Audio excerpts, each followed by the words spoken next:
le había ido al Virtual Boy y me dijo que todavía no ha penetrado suficientemente entre el público, lógicamente porque se lanzó antes de tener una buena versión de juego. Pero ahora ya con el dominio de la tecnología de la tercera dimensión.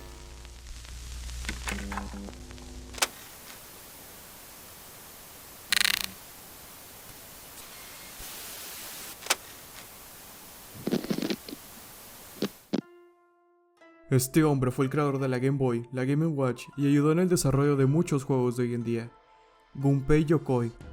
Nacido el 10 de septiembre en 1941 en Osaka, por la prefectura de Osaka, Japón, conocido mayormente por lo que ya dije antes y por darle un enfoque de diseño minimalista y ante todo, funcional, y por haber dedicado gran parte de su vida a su trabajo y a Nintendo.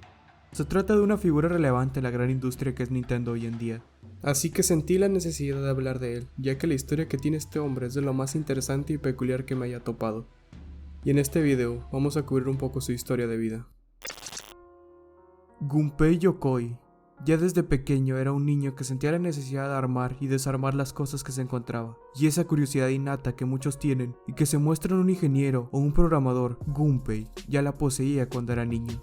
Una mente que quiere aprender el porqué de las cosas, de su funcionamiento, cómo mejorarlo y expandir su utilidad.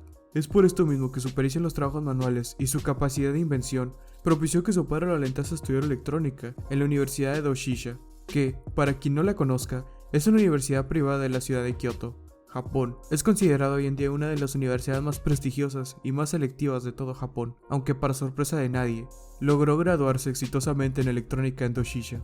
Y, pocos meses después de esto, sería incorporado a Nintendo para intentar mejorar la productividad de la cadena de montaje de cartas Hanafuda, principal actividad que se llevaba a cabo en la compañía por aquel entonces.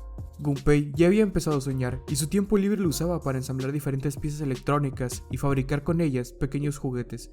Fue por esto mismo que decidió montar un pequeño taller en los aledaños de la fábrica de Nintendo en el que pudiese continuar dando rienda suelta a aquel ejercicio que disfrutaba tanto en su infancia: diseñar y fabricar sus propios juguetes. Por el año de 1966, el presidente de Nintendo en aquel momento, Hiroshi Yamauchi, llegó a la fábrica en la que estaba trabajando Yokoi y llegó a ver un juguete curioso, una especie de brazo extensible que Yokoi había realizado para poder entretenerse en sus ratos libres como hombre de mantenimiento. Yamauchi, en lugar de despedirlo por emplear parte de su jornada laboral en crear sus proyectos personales, supo ver el potencial comercial que tenía el joven Yokoi en aquel entonces. Fue entonces que Yamauchi ordenó a Yokoi desarrollar el juguete como producto realizado para las compras navideñas de este año. La también llamada Ultramano fue un rotundo éxito, vendiendo aproximadamente 1,2 millones de copias por unidades. Y fue gracias a esto que Yokoi fue transferido de mantenimiento al sector de desarrollo de productos. Yokoi pasó a desarrollar muchos otros productos de Nintendo en la época en la que la compañía se dedicaba a la producción de juguetes, entre los que había una aspiradora miniatura a control remoto llamada Chiritori, una máquina de lanzapelotas de béisbol llamada la Ultra Máquina y un test del amor. Por la década de los años 70, Yokoi diseñó un abanico de juguetes súper amplio que prácticamente sin excepción fueron muy bien acogidos por las personas. Entre los más recordados, como ya dije antes, destacan su test del amor, su máquina para lanzar pelotas de béisbol y su cañón de luz, que fue el precursor de la pistola de luz Zapper, lanzada en 1985 por Nintendo. Casi todos los juguetes diseñados por Yokoi tenían algo en común, algo que los destacaba a todos, y algo que podías ver y saber que pertenecía a él. Y era que esos juguetes tenían componentes electrónicos. Esta característica era muy poco habitual en aquella época y los dotaba de unas prestaciones que quedaban fuera del alcance de la mayor parte de los juguetes que competían por esas fechas, lo que sin lugar a dudas resultó en un gran éxito comercial.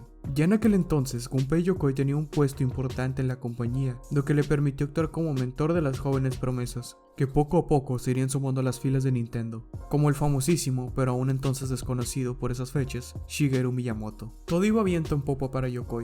Tenía Nintendo en la palma de su mano, pero aún y después de haber diseñado tantas cosas, los mayores éxitos de toda su vida aún estaban por venir.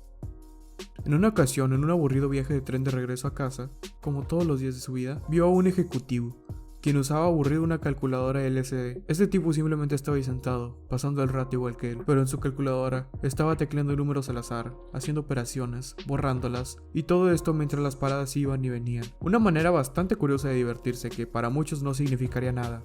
Para Gunpei fue toda una revelación divina. Aquel descubrimiento le dio la idea que llevaba mucho tiempo buscando. Podría poner a punto un dispositivo electrónico compacto y portátil que funcionase específicamente para jugar. todo el mundo podría tener uno en el bolsillo, listo para utilizarlo en cualquier momento y en cualquier lugar, siempre que sintiese la necesidad de matar el tiempo.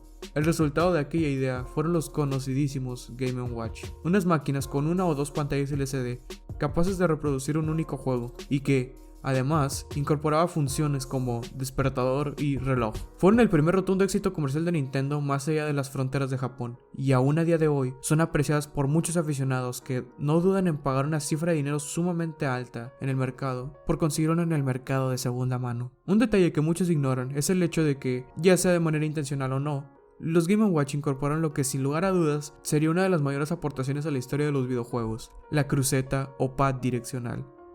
La primera máquina Game & Watch que se apoyó de esto fue Donkey Kong, en 1982, y desde ese momento no solo llegó a muchos otros dispositivos electrónicos de Nintendo. Actualmente sabemos que sigue presente en los mandos de las consolas actualmente existentes. Durante la década de los años 80 y 90, Nintendo vendió nada menos que 43,4 millones de máquinas Game & Watch por todo el planeta. Pero a pesar de todo esto, Yokoi sabía que el éxito de las Game & Watch no duraría para siempre. Por lo que debido a esto, él tenía que encontrar la manera de desarrollar un dispositivo que superase aún más las prestaciones de estas máquinas. Por este motivo, y con la ayuda de Satoru Okada y de un pequeño grupo de ingenieros, comenzó a mediados de los 80 a trabajar una consola portátil, inspirada en las Game & Watch, pero que tenía una en aquel entonces sorprendente capacidad. Permitía ejecutar los juegos almacenados en cartuchos intercambiables. Era por tanto, una consola portátil en toda regla.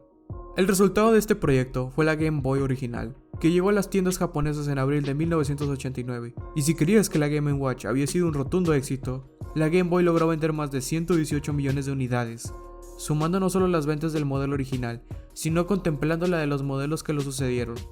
Y aunque todo esto suena muy impresionante para la época, siendo realistas y viéndolo desde un punto de vista técnico, Game Boy no era un dispositivo electrónico de lo mejor que había por aquel entonces, cuando recién salía al mercado. Su pantalla solo era capaz de reproducir 4 tonos de grises, tenía una resolución de 160 por 144 píxeles y su CPU era muy limitada.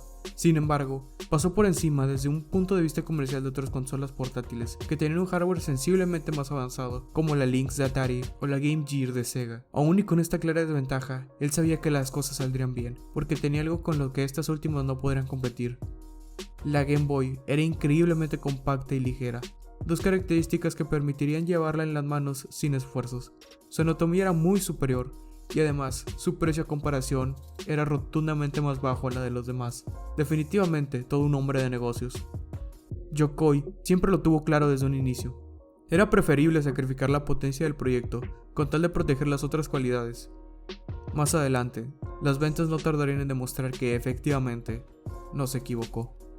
Ok, a partir de aquí las cosas se van a poner un poco más serias, pero espero que me puedan seguir el ritmo. Intentaré explicarlo lo mejor que puedo.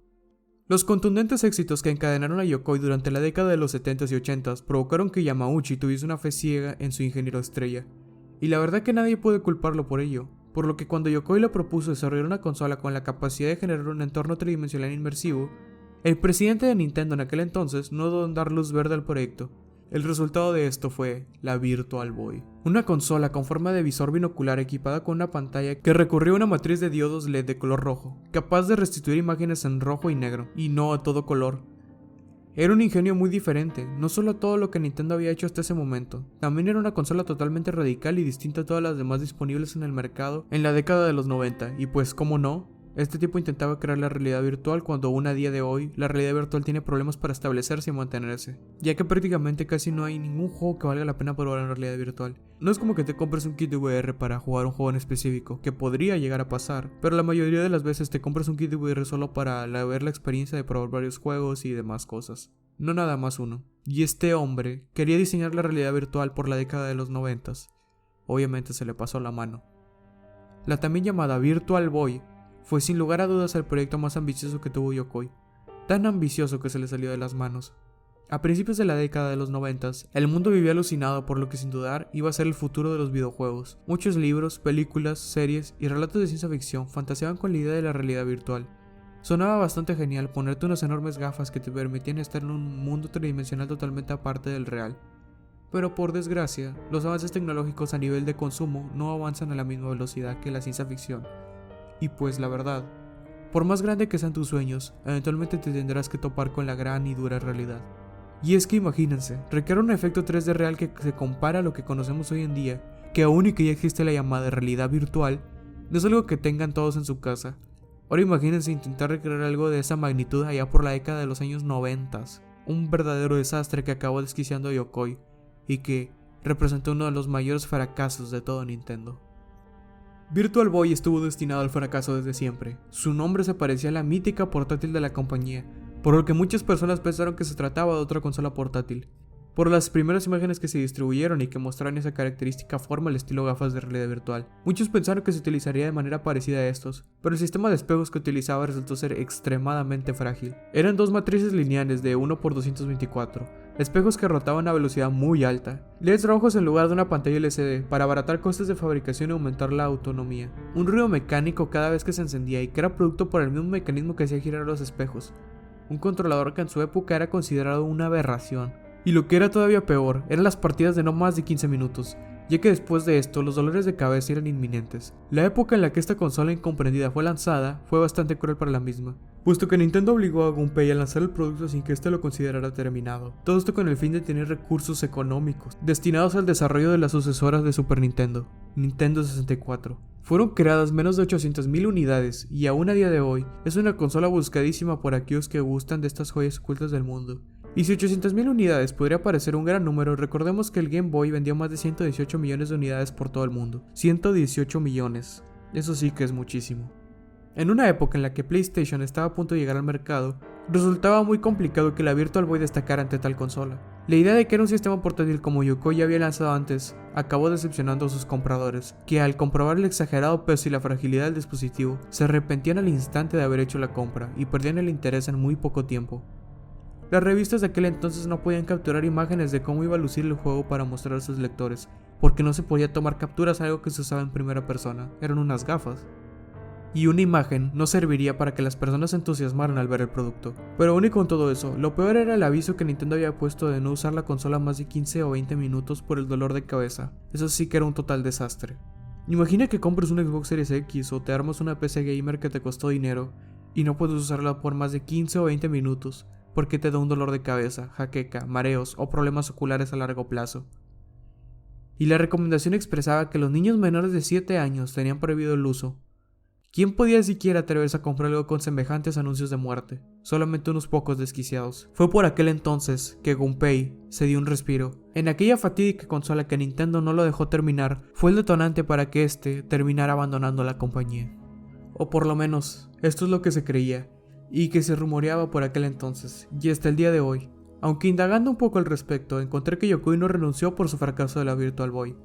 En noviembre de 1996, en una entrevista realizada por la revista japonesa Bunjei Shunju, Yokoi mencionó lo siguiente: "Después de más de 30 años, dejé Nintendo. Tras graduarme de la universidad, estuve en Nintendo trabajando en jugueterías, pero en el momento que tenía 55 años pensé en trabajar en un tipo de empleo que me permitiera tener aún más libertad con mis ideas". Yokoi estaba listo para una nueva etapa en su larga carrera. Sin embargo, con el reciente desastre que obtuvo la Virtual Boy, esos sueños se habían ido. El día antes de que me retirara, The Nikkei hizo una gran función sobre mí. En realidad, no renuncié para asumir la responsabilidad del Virtual Boy. Desde ese momento, tenía pensado que cuando cumpliera los 55 años, quería tener más independencia laboral. Por decirlo de otra manera, se me ocurrieron muchas ideas y seguía haciendo juguetes. Continuar retocando la filosofía de Nintendo de juguetes de nicho. Esa es la única razón por la que renuncié.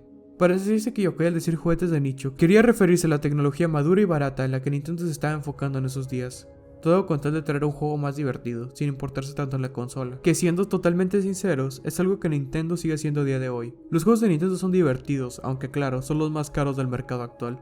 Yokoi se sale de Nintendo después de haber dedicado 3 décadas de su vida a esta compañía. Pero las declaraciones de empleados de Nintendo de aquel entonces declararon que la amistad que existía entre él y Yamauchi se degradó mucho a raíz del fracaso de la Virtual Boy. Es por esto que en 1966 decidió abandonar la compañía y fundar el laboratorio Koto, un proyecto donde siguió trabajando con nuevos juguetes electrónicos. Una de sus creaciones más relevantes en su propia empresa fue Wonder Swan, desarrollada junto a Bandai, aunque desafortunadamente este no pudo presenciar la llegada al mercado de su última creación. Gunpei Yokoi falleció en 1997 a causa de un accidente de tráfico. Murió en un fatídico día, un 4 de octubre de 1997 a los 56 años de edad. Yokoi estaba viajando en un automóvil conducido por Etsuo Kiso, un antiguo amigo suyo de Nintendo. Después de ir tranquilamente manejando, habrían chocado con un camión por la autopista Neagarimachi. Para el momento del impacto, Yokoi tenía varias costillas rotas, y Kiso sufrió 2 fracturas y graves traumatismos cervicales. A pesar de sus heridas, Yokoi salió del vehículo para auxiliar a los otros heridos, pero, lamentablemente y por obra del destino, en ese momento, un tercer vehículo terminó atropellándolo. Sus heridas en esta ocasión sí fueron terriblemente graves. Esto provocó que poco tiempo después, este falleciera en el hospital. Y así como así, perdimos a un ingeniero que pasó a la historia como uno de los creadores más influyentes en la historia de los videojuegos. Gunpei dejó de soñar esa fatídica noche, pero seguro que se fue tranquilo. Su sueño era que el mundo jugara con sus pequeñas creaciones, y claro está que lo logró, ya que nosotros, las personas que disfrutamos de sus creaciones, somos la prueba viviente de ello. Se dice que tenía otro proyecto personal que nunca llegó a ver la luz, pero eso es algo que nunca sabremos. Esta fue la historia de uno de los hombres más influyentes en el ámbito de los videojuegos aún hasta el día de hoy. Esta fue la historia de Gunpei Yokoi. Que en paz descanse.